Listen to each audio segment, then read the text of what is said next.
Oh, hi everyone. Hopefully this is working. Please, yeah, let me know, guys, if you know the volume isn't working or whatever, like not as good as it normally is. Like for example, last week I didn't find out until after I finished doing the live stream that I actually had the microphone behind the television. I was like, oh darn it! I didn't even have it on my normal post and whatnot. Good morning, Charles Latora. Great to see you. And good morning, good afternoon, Harro, Bosma. Also great to see you. Yeah, I'll wait a little tiny bit again to see if a couple more people pop in for the History Heroes trivia thing. Oh, good morning, Meandering Mike. Great to see you. And yeah, as per usual, I did write out a little bit of a list of hopefully stuff that we'll get to. Also, if you guys do know of any upcoming live streams, for example, I noticed that well, William Arends isn't in yet, but when he does pop in, I'll try to answer his question that he left on for tomorrow's live stream for Eric's table there, Napoleonic Wargaming, because he was mentioning, oh, is there going to be a live stream on tonight? And well, there is, but it's the designer. I think they're interviewing two designers. Probably Meandering Mike would know more actually about it. I think I was mentioning it last week that I was really trying to find out this thing that was going to be happening. I think it's this upcoming weekend at the World War I Museum and Memorial in Kansas City. They finally did actually have a big website promo thing. So I wouldn't mind popping that on to you guys quickly. But since we are up to 4 people, I think we're going to start the, hold on, I'm getting, there we go. I think we're going to start the, we'll start the History Heroes trivia off pretty darn quick. But I want to just pop this on a bit here. So there we go. And hopefully you guys can see this, which I'm sure you will. So there you go. That was the thing I was mentioning last week, and I was wishing that they would have had like a full-on page, but I guess maybe I jumped the gun a bit. The website people hadn't popped it on. From what I know, it seems like this this occurs every year. Yeah, well, there it is for our free annual event featuring the Living History Volunteer Corps. And so there it is. I thought, and it's both days, so that would be freaking awesome. I'd love to go take a look at that. And it says, check out the photo album from last year. Let's take a quickie look there. And I'll go to the, look at that. Let's see how big of a, oh, come on, you little bratskins. Wow. That would be neat to see. Actually, I think, wait a minute. I think this person, I've seen some videos of this on YouTube. Yes, they were, and I think you guys have as well in one of the previous live streams. I don't want to go through the whole thing here because I'm going to miss out on some chats unless I can see the, there it goes. Oh, there you are, William Arends. Hello from Kitchener, Ontario, Canada. Great to see you, William Arends. And Charles says hello. Hopefully, I don't know if you saw the answer yet or whatever, William Arends, but yes, Eric's table, Napoleonic Wargaming, will have a live stream on tonight. They're going to be interviewing 2 of the designers. I don't know who they are. Meandering Mike could probably fill you in more than I can. So there you go. And Harro Bosma says, hi, William. So anyways, I wanted to show you guys this, that it's on both days next weekend. And that was, I was really excited to, well, if I lived there, I can tell you one thing, I would be going to Kansas City a lot. However, and now we're going to show you this bit. We'll talk about good timing or what. So I remember last week I went to the Capcom 2023 plastic modeling show that they had at the Canadian War Museum. Oh, darn, Meandering Mike says, I know nothing. It's just because I see you there and I know that you're in Napoleonic. So I just, and you seem to know a bit about, oh, darn it, I can't remember the game system. You'll know, I don't want to start getting into the acronyms and all that. I'll get it screwed up with OCS. But anyways, so when I went last week to buy a ticket so I can go to the thing, I don't know, I'll pop it on so you guys can see it, is that this week coming up is, so I ended up getting a membership. I was like, well, why not?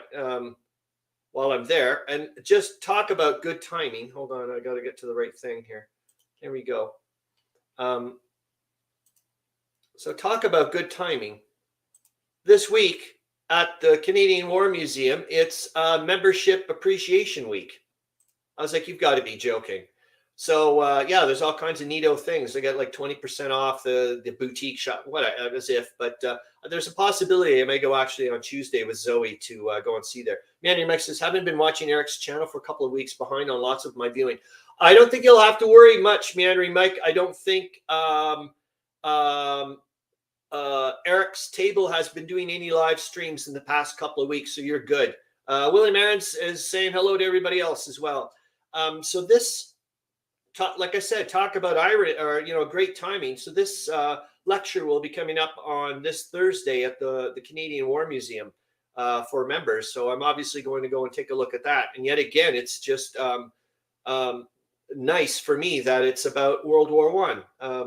Yeah, but I just think that's just wonderful. So I'll stop that here, and we'll go back to this, and then we'll go back to what I wanted to do, which was, and Manny Mike says, hello, William. We're going to go to the banners and start off with the History Heroes trivia and see how this goes. And I do have to remember that it was because I'm just so used to just a few of us, the I guess regulars, if you want to call it that. And that last week, Josh Davis popped on and was a bit confused about the History Heroes trivia. What was going on kind of thing. So I'm going to have to keep an eye if there's like a new person that pops on or whatever. I'll have to say, okay, this is, what's going on. It's not a riddle or whatever I'm trying to look for, this type of thing, because, I just assumed I don't have to explain the rules, if you want to call it that. Okay, so let's go to the banners. I'll show this one here, and then I'll also pop it into the comments. So hopefully you guys can see that. And hold on, I'm going to grab the thing, and we'll see who figures it out first. I'm trying, like I said, I'm trying to give the clues or whatever, not the easiest first, I hope.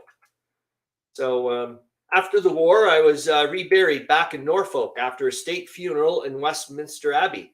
Who am I? And I'll leave it at that for now. And then we'll go on to the next things. And please let me know, like I said, about what you guys are up to this week. I know that Charles Latora, you've got an interesting day ahead of you. That's for sure. And while Meandering Mike, you're up to your eyeballs all the time and stuff that you're doing. But still, I'd like to know what's going on. Okay, here's the next one, which I thought was great to find out, because I just got the recent issue of Bulletin from the Western Front Association. Did I not pop it in the... oh, it's the scans. Okay, that's why I'm like, why am I not...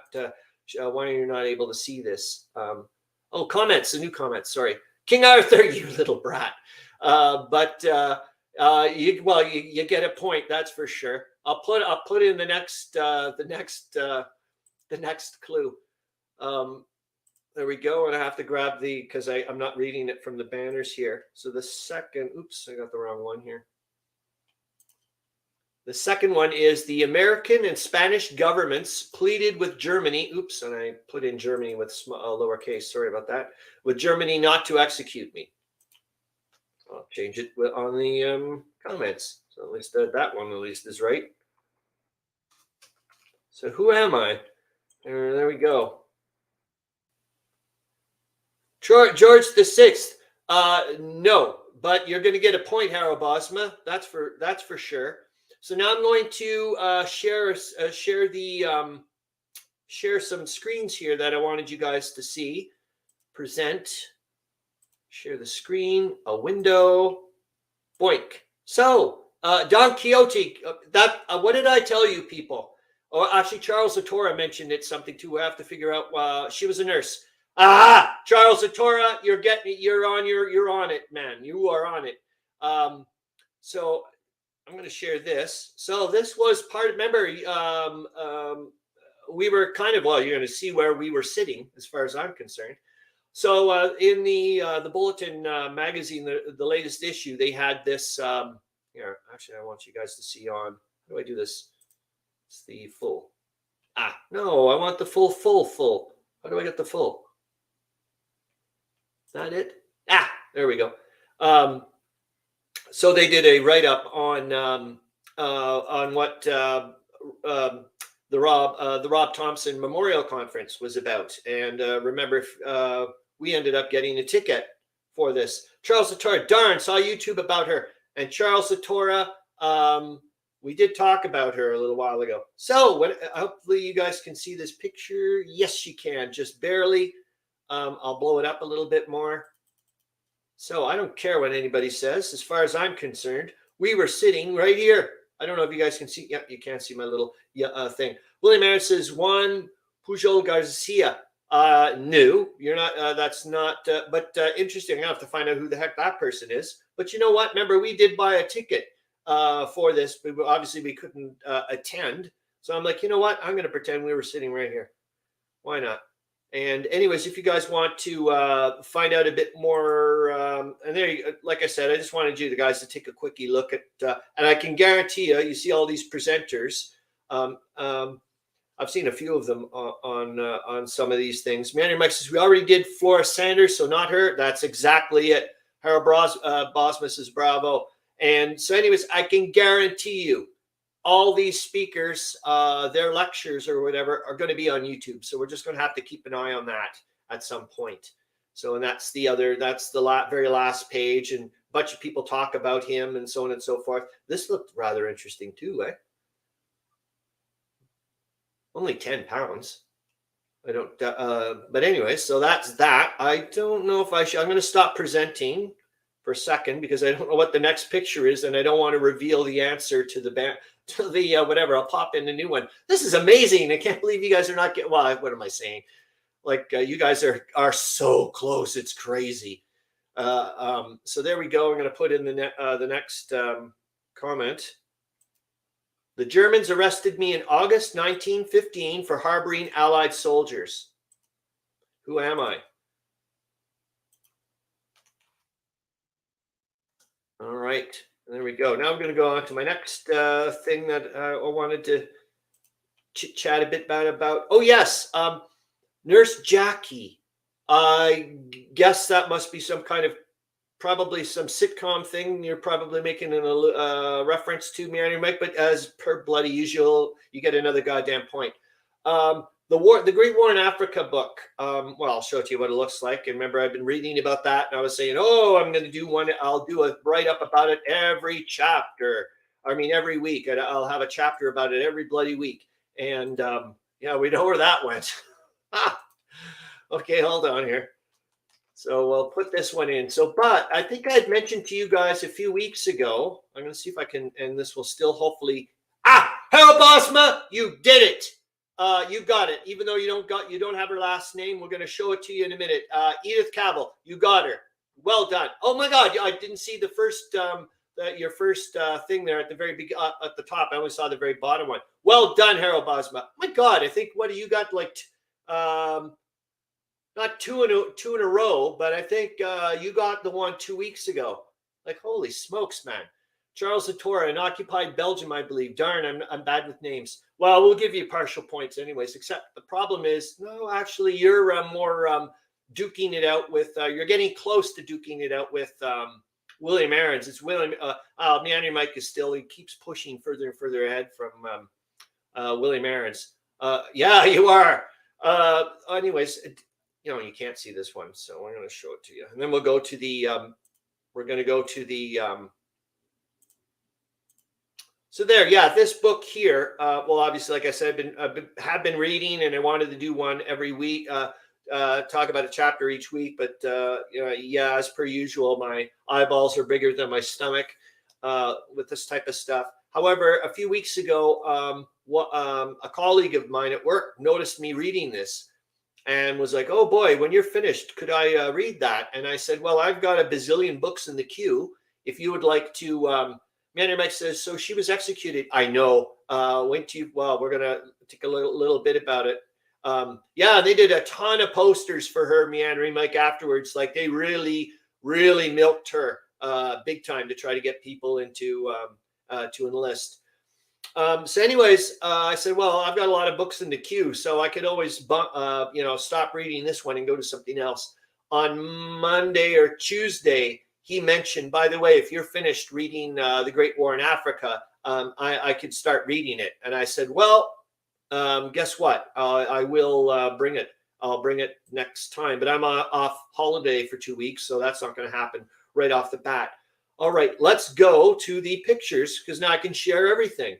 Because I didn't before. I was so scared that everybody was going to see the Edith Cavell thing here. So we'll go to the window, and there we go, to the Rob Thompson thing, so you guys can see that. And please, like I said before, if it's too small or whatever, please let me know.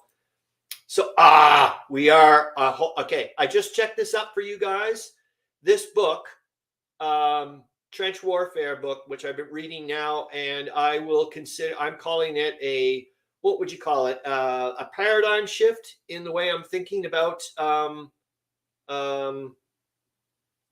Latora, you little, it was something you used to have a long time ago in a previous life, before you became a game beast.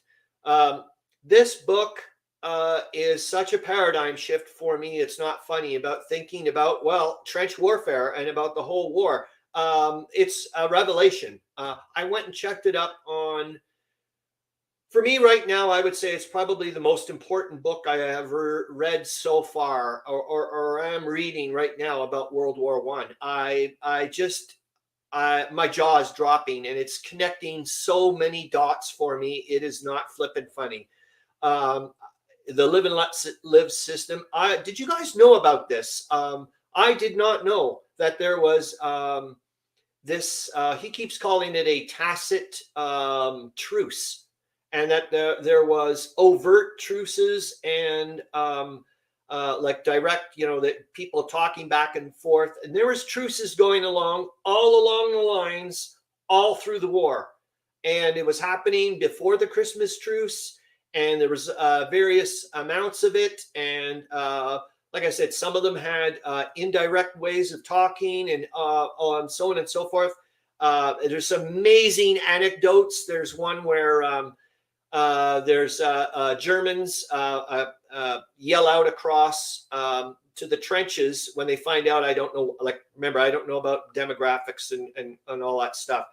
But they find out that some of the British troops that are across the line are Anglo-Saxon, background. And so they yell out going, hey, Anglo-Saxon, we Saxons, don't shoot. And for the time that both of those battalions or whatever are facing each other along the lines, they don't shoot each other. And then later on, when the Saxon troops are being replaced, supposedly they yell out to the troops, to the Anglo-Saxon, the Brits, and say, hey, Anglo-Saxons, Prussians are coming, give them hell. Like that type of stuff. I'm like, oh my God. It also, like I said, $13 on Amazon.com. End of story. That's all I've got to say. And it's going to connect the dots with other stuff, but let's go first to, I want to talk about this big time. It's got so many other connections to the Battle of Loos, the fact that higher command knew that this stuff was going on. How did they try to combat that? It's like I said, the hairs on the back of me are just going up every 5 seconds. Harro Bosma paperback. It's only 14 pounds on Amazon. Harro Bosma, I was thinking about you repeatedly when I was going to recommend this book, because I was like, I don't know if Harro Bosma is like into World War I or just wanted to specifically get a book about the Ottomans in World War I. But if he is into World War I or whatever, this to me, I would like, you can put the Ottoman book aside. This thing is just, it's a game changer for me, 100%. I'm just, I don't even know where to begin. It's talking about how a battalion, like the difference between cohesion, like about esprit de corps and whatever, about like a battalion and so on. It's just amazing. Absolutely amazing. What a book. Okay, you know what? Before we go to I'll put myself a little tiny bit here so you can see me there, micro bit. is about connecting the dots. Like I said about the Battle of Lus when I was reading up on that. And then here, this guy mentions in the Battle of Lus, and I don't know if you guys know, Harro Bosma, 1,000% more into World War I since I follow you. Oh, cool. Is that there was constant mention, and it's also in the Decision Games game about like Lus, the big push, and repeatedly about when they were, I think it was Haig who's trashing the crap out of French about that it was his fault that the Battle of Lus didn't work out so well because he kept the reserves back, and that the reserves were Kitchener's troops, so they were fresh, and they got slaughtered in an area which the Germans called the Field of Corpses or something like that. It's pretty gross. I think I was a little right near Hulla, the town of Hulla. Anyways, and I'm reading this trench warfare book, and they were talking about some ways of how they combat. Let's see if I can find it very quickly. I think I may be able to find it rather quickly. It's because on page 4, hold on here. It just knocked my socks off. It was about one of the reasons why they think potentially, yes. However, the February memo had a limited effect for reasons we will later examine, and the advance of inertia continued. By September 1915, Sir John French was alluding to some veterans as sticky on account of their trench habit. In other words, veterans or a certain type of people were getting used to how to talk back and forth between the Germans, and vice versa. And anyways, indeed, the lack of the trench habit was a reason why he chose inexperienced rather than experienced troops as reserves for the Battle of Lus. But I wouldn't have seen this, or it comes up in normal history type stuff. I was just like, wow. That's why I said it's starting to, in my mind, become a game changer in the way I'm starting to think about World War I. It's almost like this whole other war that is going on. And how does this also, does this ever get incorporated or represented in any games out there? I don't know. Like, is there a certain level of a game? Is there any World War I game out there that says, actually, if you leave your troops, the same troops at a line long enough, their combat effectiveness may diminish due to the fact that, and maybe he or she will spell it out in the rules saying it's due to the fact that they will start developing a tacit truce, that type of stuff. I was just like, whoa. Like like I'm saying, there's a whole other world out there that I'm just like, it's waiting, just waiting. So here we go. Let's go to the, and I'll bump this up so we can go to the, so hopefully you guys can see her. So there you are, Edith Cavell, and we'll go the way they wanted me to mention it. But I was like, I'm not going to start doing the first one, so you guys can see that pretty darn good. Good. So I was a matron in Brussels in charge of a training school for nurses in 1914. I helped over 200 Allied soldiers escape from German-occupied Belgium. The Germans arrested me in August 1915 for harboring Allied soldiers. The American and Spanish governments pleaded with Germany not to execute me. I was shot by a German firing squad in October 1915, guilty of assisting the enemy. After the war, I was reburied back in Norfolk after a state funeral in Westminster Abbey. And joker fact, do you guys know this person? I don't. The singer Edith Piaf was born 2 months after my death and is named after me. So that's it. And I think that's the end of the pictures. Yes. Let me see. Yep. Because she's a Z. That's right. Z Edith Cavell. Okay, there. And then we'll get rid of that for now. And then I'll start putting, I'll start grabbing some more of the linky stuff. So it's a weird thing that I actually mentioned. I was so like, gosh, I so hope to God I talk about this trench warfare book, because it, like I said, it just was a jaw dropper for me. I was just like, and it still is.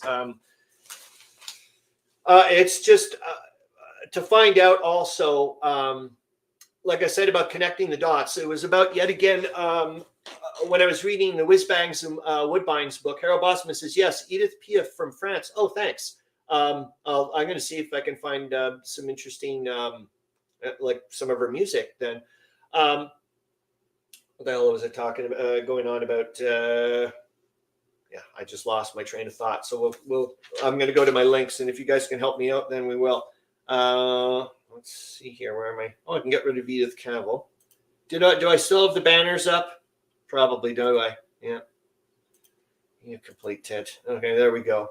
I'm not sure if anybody, she's famous, still famous in Europe. Okay, thanks.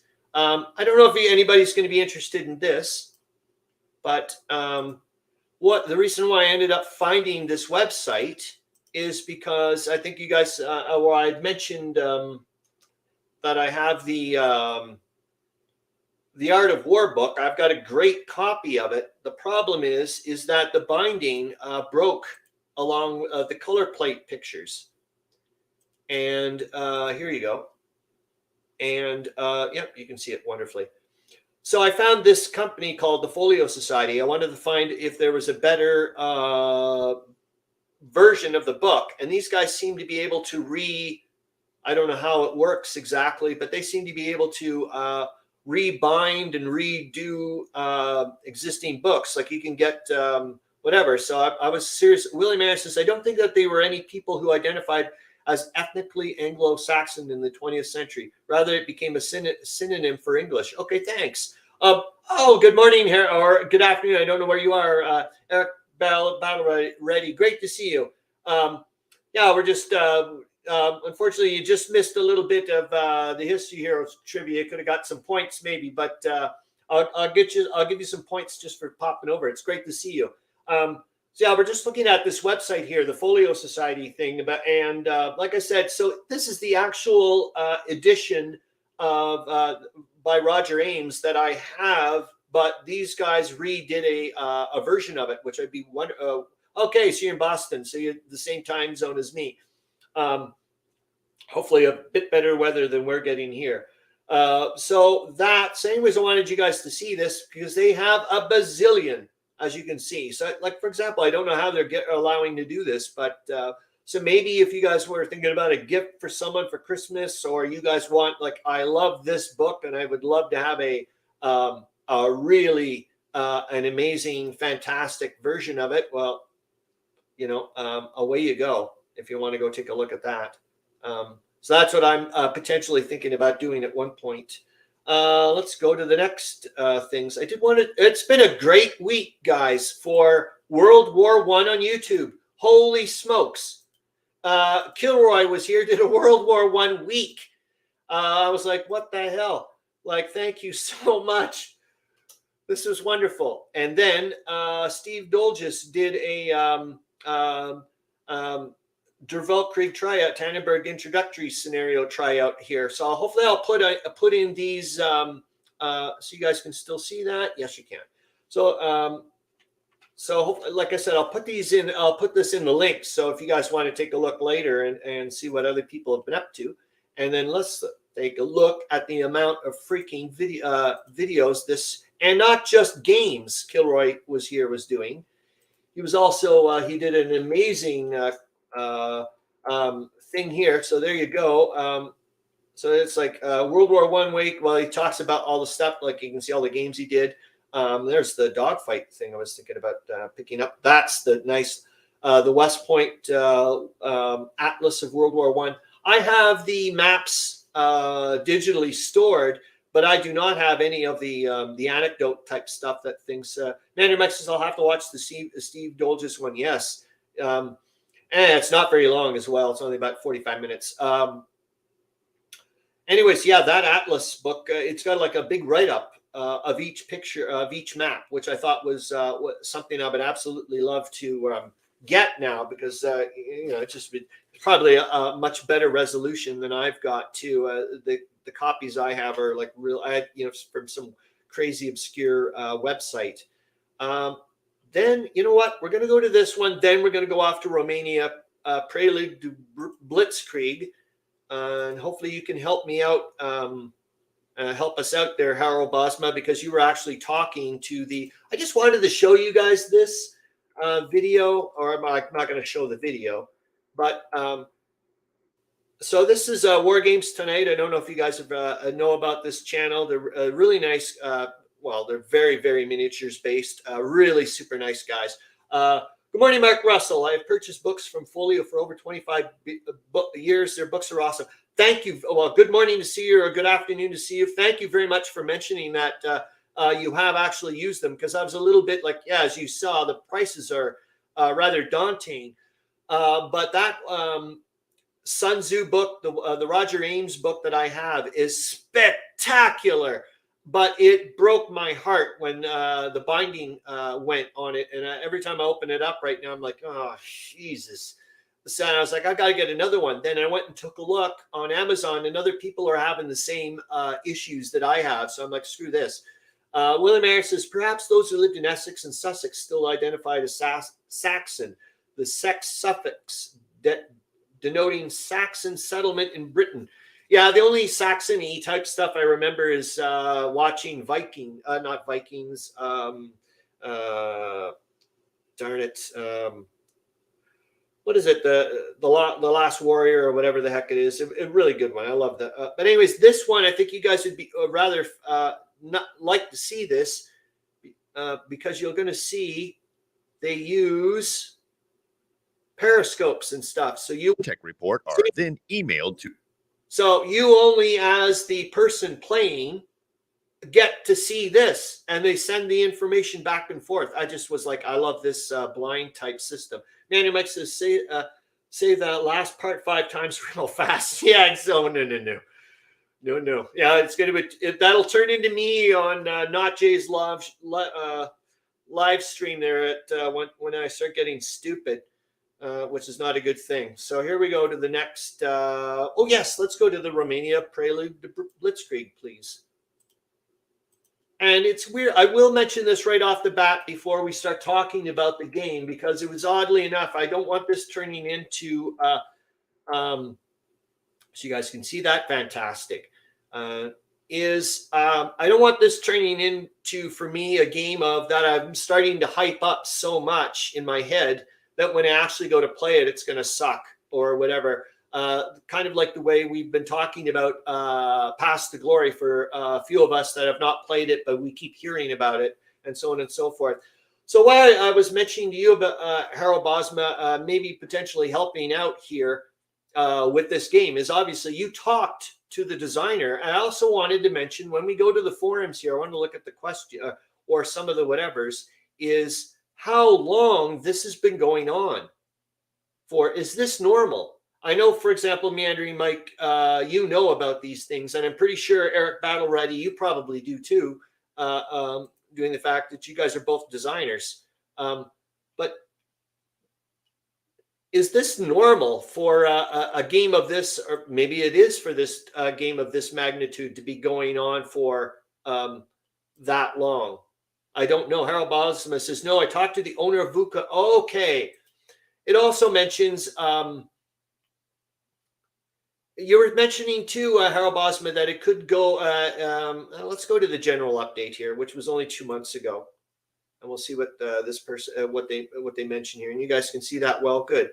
So hello, I just wanted to post a general update showing how the game looks today after all the updates and changes I've made this year. There's a picture of the Russian 9th Army and the Austro-Hungarian 7th Army at the beginning of the campaign, showing the new counter colors and designs, as well as the updated map colors. Now, do you guys know if, like, is this their first game that they've done, or you know what I mean? Like, I don't, like, because I've also known, like, you guys are saying, oh, it's based on the Mike Rush design or what have you. Also, I didn't know this. They have a link here. You can download the entire GMT Serbin Musterbin rules, which I thought was like, wow, that's impressive. Actually, I think it's here. There we go. Yeah, there you go. So I think it's right here. And you guys can see this. No, you can't share this stab instead. Can you see that one? Did I show it to you? No, here, where are we here? No, I'm just opening the file. Sorry. Okay. And that was, I think that's the whole thing. Harro Bosma says he's contemplating transition to knock Paris's system. This would mean we have to be very patient. Okay, can we, so what we're going to do then is we're going to go to type in whatever the heck you just typed in, because I don't know about this game. Is this one it? No, it wouldn't be. Is that it? Ultra fast World War I rules? Or down here, would you say? According to BGG, that is Paul Hederer's first design. Thank you. So is it this one here? Well, here, we'll just go to it first, and you guys will go, no. Is this it, the one he's talking, which would make sense because it's a VUCA simulations thing. An operational simulation of the first big confrontations of the Great War. Whoa. I don't know any. So, oh, hello, Telemachus. Great to see you.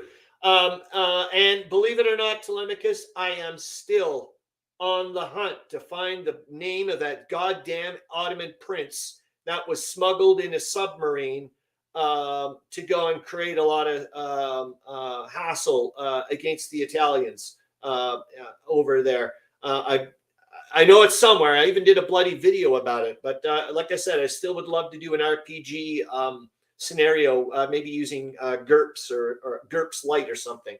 So, do you guys know anything about this? I've seen the I've heard it mentioned several times. This game, Canon. Oh gosh, I'm going to.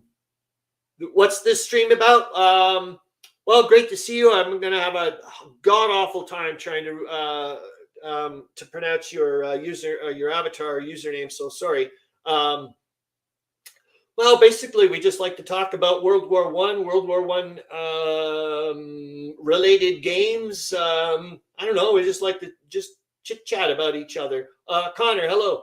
Yeah, that's really about it. And just try to kind of motivate each other about World War I and, like I said, World War I related stuff. That's really about it. I'm just hoping as well as that.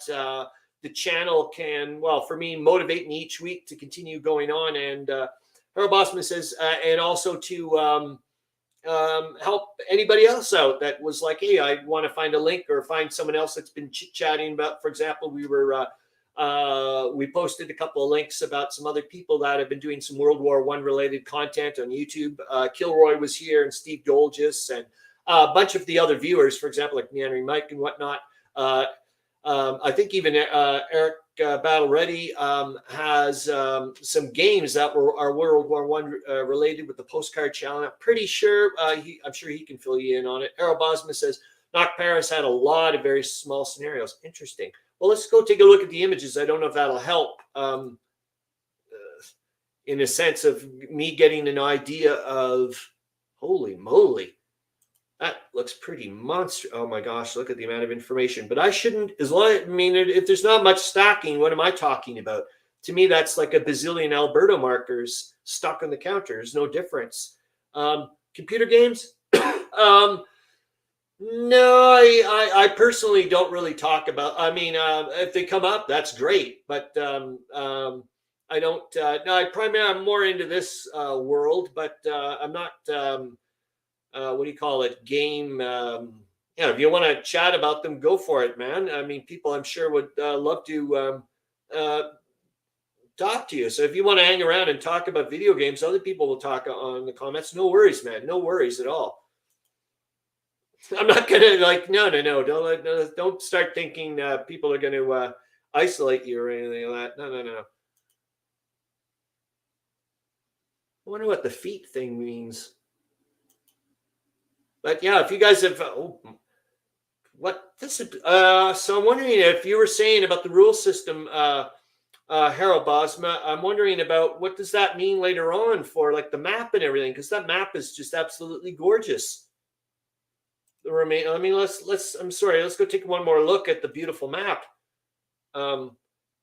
Okay, this one here. Oh, okay. Oh, darn it. I should have read what the bloody thing says. Left is the old version and right is the updated. Okay. And I don't think I can go too. Oh, okay.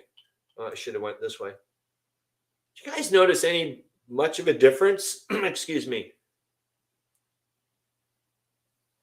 Do you guys notice much of a difference? I mean, I see a bit more terrain, like around here in Bessarabia. It's weird. I don't know about you guys, but there's some things I prefer on the new map, and there's some things I prefer on the old map. Like I find I can read the text, some of the text better, like Bessarabia on the right-hand side, but not so much on the left. Like I find Moldova comes out a little, maybe I'm wrong, or, you know, it's my, whatever. Okay, let's go to another, see if I can find some more interesting whatevers. So, right, Meandering Mike says, right is narrower vertically. Oh, cool. How the heck did you see that? Jesus, Murphy, you got some good eyeballs, man. Connor, let us know what you've been playing then, man. So I showed you that one. Okay, now we're going to go off to what I would like to start getting into is, like I was mentioning, I think a little while ago, is I want to start learning how to read a military map. And this is why I love about connections. So this, I'll pop this link in here. So this is one of the things I was looking at is military map reading. I was going to start looking at that. And this is the biggies that I'm starting to learn right off the bat is you read, you go east at the bottom and then north at the top for the coordinates type of the thing. This is just very, very, very, very new stuff to me. But I'm going to show you all these beautiful little connections that'll start popping in, I hope. And here's one of the resources. We've seen this before a few months ago. Is this thing here.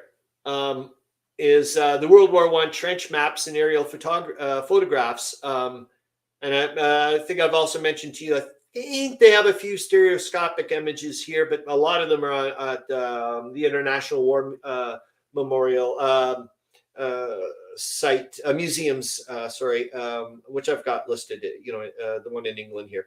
So I wanted to start using this as something to help me learn to study military maps, and that later on I can start, getting a bit more understanding of what the heck is going on. So this will be one of the places I'm going to, and like I said, we've taken a look at it before, but I'll obviously have it in the links later for you guys again. And here's the other one. You guys can see this, I hope. Yep. And this, and yet again, the trench mapper. And this is what suckered me, and I'm sure I would have ended up doing it anyways, is they only give you like a couple of, it's almost like a drug pusher. First one's free, whatever. And then they sucker you in. They let you play around here in the little trench mapper for a little bit. And as soon as you start, or at least as soon as I started getting right into it, they're like, oh, you want to continue? Well, you're going to have to become a Western Front Association member, which I am now. So there we go. They suckered me in good. And then now I'm going to show you how things start beautifully connecting. So then I'm, one of the things on YouTube as recommendations, just like you guys get recommendations, I start reading it. I watched this last week, Finding the Fallen. And it's Lost in No Man's Land, the Missing of World War I. And this is about John Kipling, and the whole story about having to find how they were able to put, most likely, and they've actually, the War Memorial, have said, okay, this is his grave. And it's a big chunk of this in the battle guide is how to read a military map. And the big thing about how they ended up finding out that is probably John Kipling himself is because there was a mistake made in the original reports of when they found, you can see those people digging there. They were part of that, some horrible corps that had to go and do that after the war. War Graves Commission or something, just terrible. They had to do it. They found a bunch of anyways, it was mapped wrong, put wrong. And so this person and the whole battle guide channel or whatever were part of the, I guess, to find, and locating, and we're like, yep, most likely it is him. This is and like I was saying, the weirdo connections. When did John Kipling die? He died during the Battle of Loos.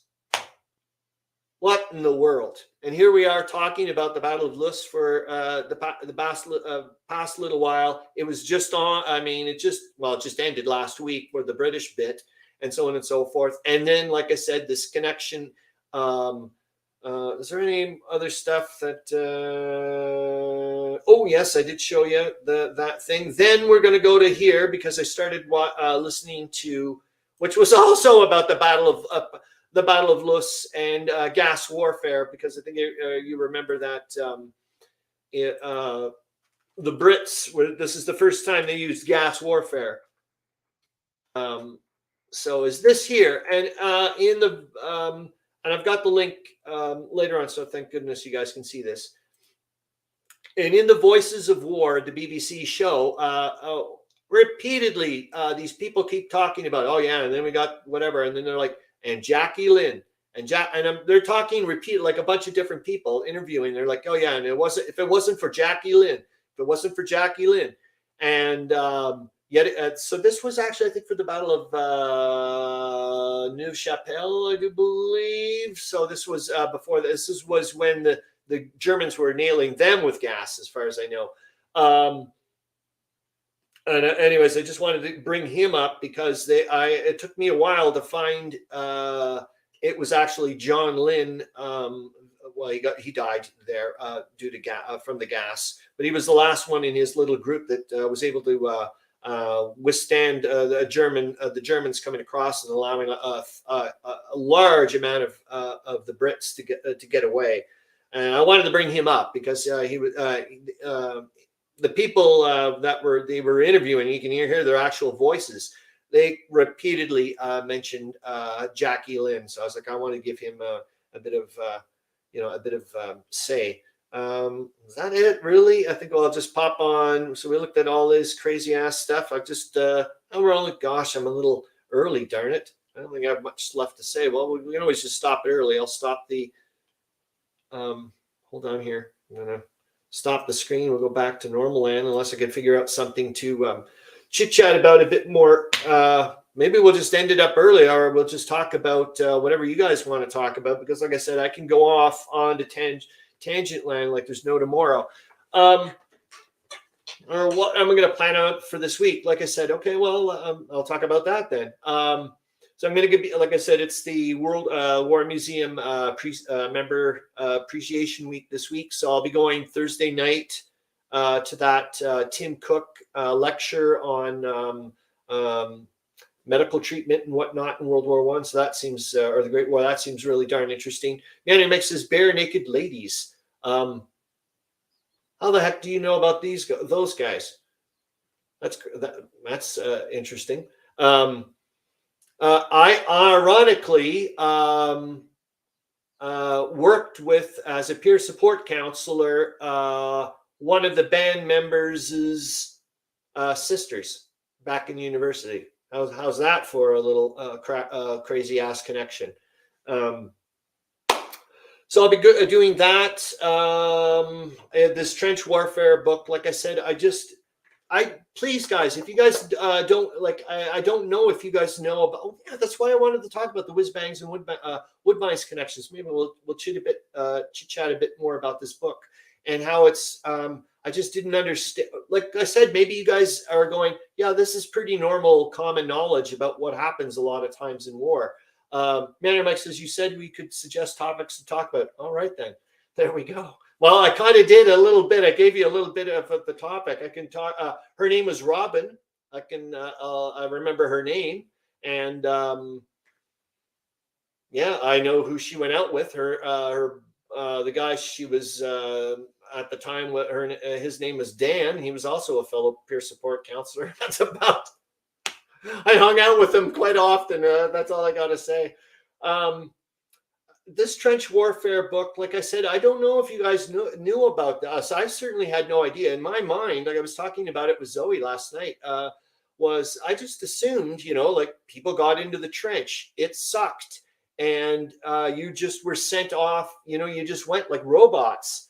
And that's when I thought later on, when I start hearing about the mutinies, like the French mutinies and whatnot, I thought that was when at the very end they were like, okay, I've had enough.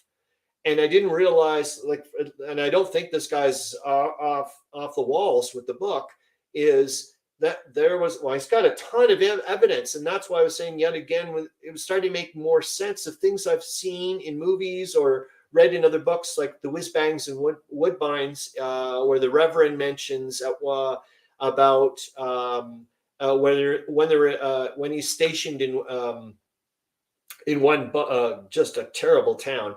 Obviously, all the places around there have just been bombed out, and the deputy mayor is in charge of the place. Is a bit jittery, and one of the colonels or whatever artillery guys off to the side says, "By the way, if you ever have to,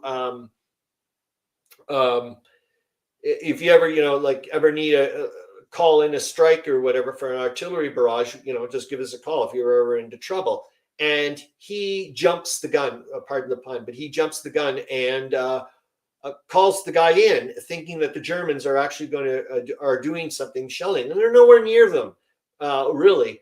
And he calls it in, and before the shelling starts happening, he mentions it to somebody else, and the other person says, "What the hell did you do that for? They're not shelling us. Now they're going to shell us."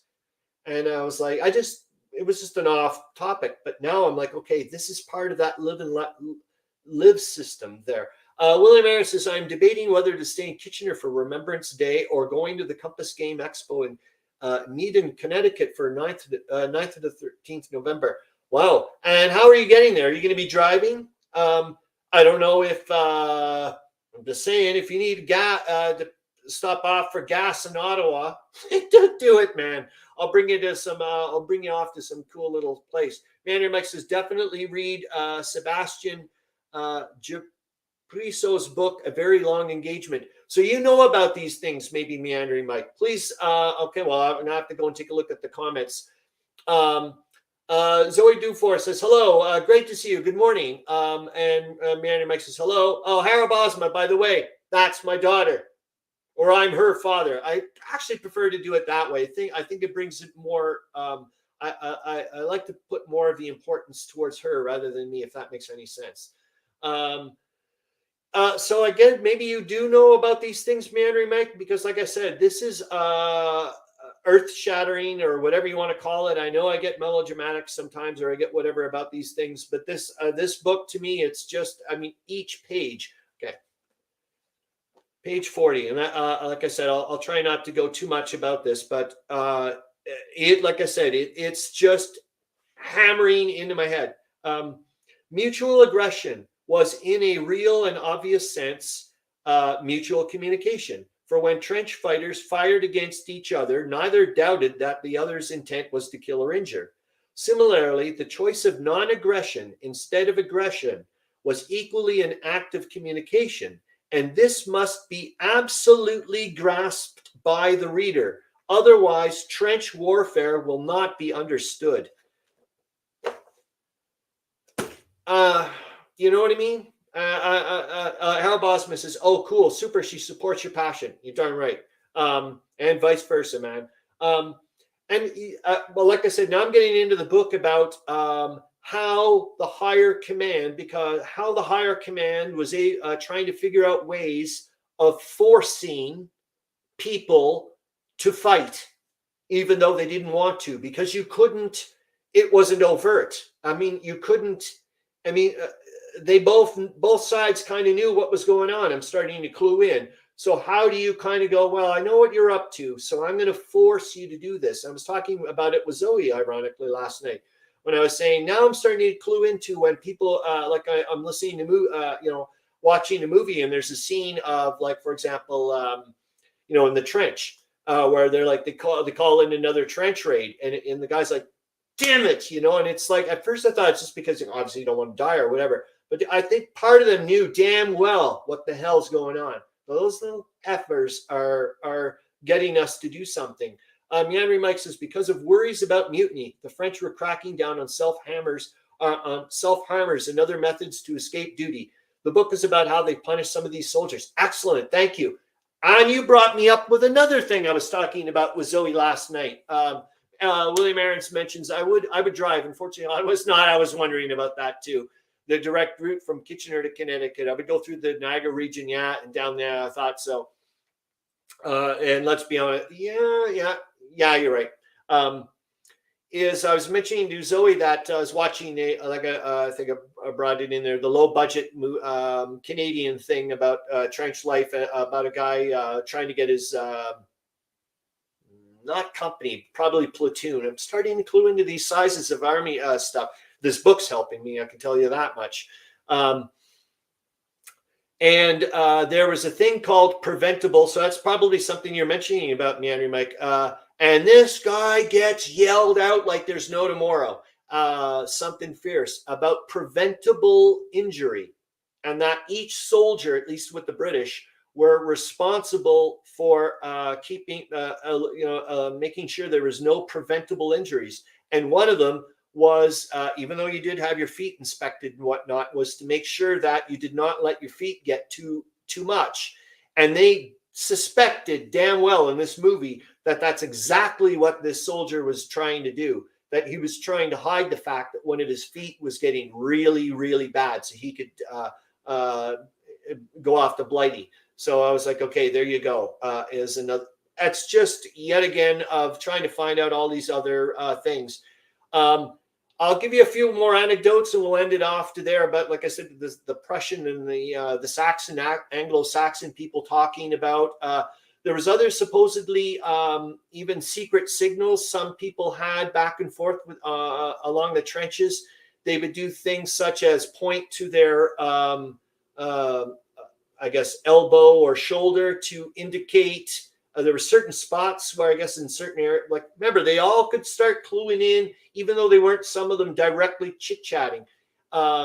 They've started to figure out, like they were saying yet again, where perhaps where French was saying, okay, I'm not going to have more experienced troops go in there. I'm going to have inexperienced, and also this rotation of trying to get people, but it also worked, I guess, probably in the backwards, because then you've got experienced people teaching the new guys the tricks of how to, stay alive kind of thing.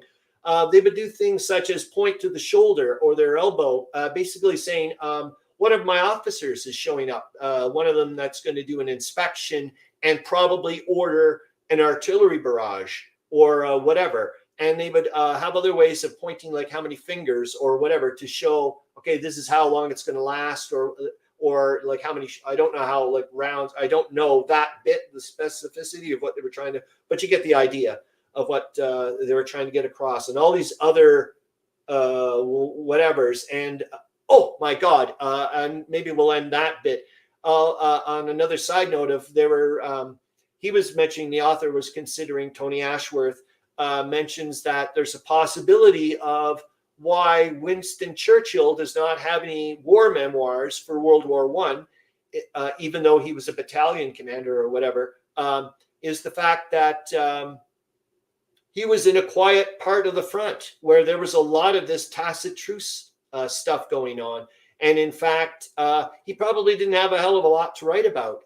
And due to the fact that back then everybody was expecting a certain style of memoir and wanted to, write about this, that, or the other thing, he didn't have much to write about, like the amazing exploits. So what are you supposed to do? Like, say, well, there wasn't a hell of a lot going on because we just did this, that, or the other thing. Anyways, that's it. So I did mention that tonight. Oh yeah, I did want to say, okay, before then we're going to, and that'll be that I promise, I swear to God, because we're about 2 minutes left. So I did show you, I'm going to show you the quickie ones. I want to make sure I don't do this again, because I keep tending to do this a lot, don't I? Hitting the wrong cut and paste. And I'm like, oops, sorry, people. I'm going to show you this one. And then we can. So this is on tonight. And there you go, William Arends. That's your answer from the other live stream that you were talking about for Eric's Table Napoleonic Wargaming. So they do have a live stream tonight with some designers. And then, as you know, because you posted to them, but I wasn't going to be whatever. And there you can see and there's you can see your little question on the right-hand side. Hello, Eric. Is there a live stream tonight? Well, there is. Meandering Mike, the tactics talks are great. Well, I know. Meandering Mike, even though I'm not into whatever, it's exactly it. It's like you're listening to, like researchers or whatever, or you're right. It's just like a lecture. I love it. And these guys, a couple of you littles, I saw you guys comment here. It's like 4-year-old post. Of course, I just found out about this person today because I typed in, YouTube was Hex Encounter Wargaming or something like that. Well, here, I think it'll probably tell me my search. No, live stream Hex Encounter Wargaming is the the thing I typed in, and it shows me my latest search things. And this guy popped up, and when I saw the map on the back of his head, I went, "Oh my God, I love you!" And he seems like a super nice person. And then I don't know if you guys can see this, but look at all the interesting little commenters. And lo and behold, Mr. Meandering Mike and Mr. Charles Latora. Well, what do you know? All right, so there we go, guys and gals and everybody else. It's 11 o'clock or 11:01. Thank you so much again. I hope you guys had a good time. Like I said, I'll make sure that the links and whatnot are posted in the description for YouTube, so that way you guys can take a look at it. William Mayer says, Eric had a connection problem for about a while back and could not stream. Okay. Amanda Mike is very sad about Mark's prognosis. I don't know any of these things. Is that the person you're talking about here up there? Oh, darn it, Mike. Like I said, I don't know anything about, you're going to have to maybe fill us in later on. Click Commando is super. Oh, Bosma knows about this person too. Cool. I'm the last to know. As per, I would assume. Anyways, I hope you guys have a great weekend, and I hope to see you guys in a little bit. Okay, see you later. Bye, guys. Oh, darn it. I'm so sorry to hear that. Thank you, Manu Mike, for letting us know. Okay, thank you. Okay, have a great time, guys. Bye. Oh, God almighty, Charles. Jesus H.